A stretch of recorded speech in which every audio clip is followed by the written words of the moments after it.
KPCC അധ്യക്ഷ പദവി ഉടൻ തിരികെ വേണമെന്ന നിലപാടിൽ ഉറച്ച കെ സുധാകരൻ.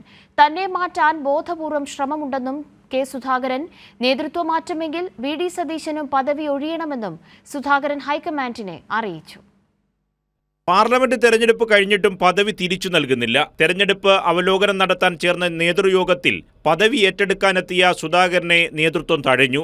യോഗം കഴിഞ്ഞുടൻ മാധ്യമപ്രവർത്തകരെ സുധാകരൻ അറിയാതെ താൽക്കാലിക അധ്യക്ഷൻ ഹസൻ കണ്ടു. കെ.പി.സി.സിയുടെ തുടർ പരിപാടികളും ഹസൻ പ്രഖ്യാപിച്ചു. പക്ഷേ തന്നെ മാറ്റാൻ ബോധപൂർവമുള്ള ശ്രമമാണെന്ന് സുധാകരൻ തിരിച്ചറിയാൻ വൈകി. തീരുമാനം നീളുന്നത് തന്നെ ഒഴിവാക്കാനാണെന്ന് മനസ്സിലാക്കിയതോടെ കടുത്ത പ്രതിഷേധത്തിലാണ് സുധാകരൻ. ഹൈക്കമാൻഡ് ഇക്കാര്യത്തിൽ വ്യക്തത വരുത്തണമെന്ന് സുധാകരൻ നേതൃത്വത്തെ അറിയിച്ചു. നേതൃമാറ്റമാണ് പാർട്ടി തീരുമാനിക്കുന്നതെങ്കിൽ താൻ ഒഴിയാം, പക്ഷേ വി.ഡി. സതീശനും പദവി ഒഴിയണം. പ്രത്യേക സാഹചര്യത്തിൽ രണ്ടുപേരെയും ഒരുമിച്ചാണ് പദവിയിൽ പാർട്ടി നിയോഗിച്ചത്. തനിക്ക് മാത്രമായി ഒരു അയോഗ്യതയില്ല. തന്നെ അവഹേളിച്ച് ഇറക്കിവിടാനാണ് നീക്കമെങ്കിൽ പരസ്യമായി പ്രതികരിക്കുമെന്നും സുധാകരൻ വിശ്വസ്തരെ അറിയിച്ചെന്നാണ് സൂചന. കൈരളി ന്യൂസ്, തിരുവനന്തപുരം.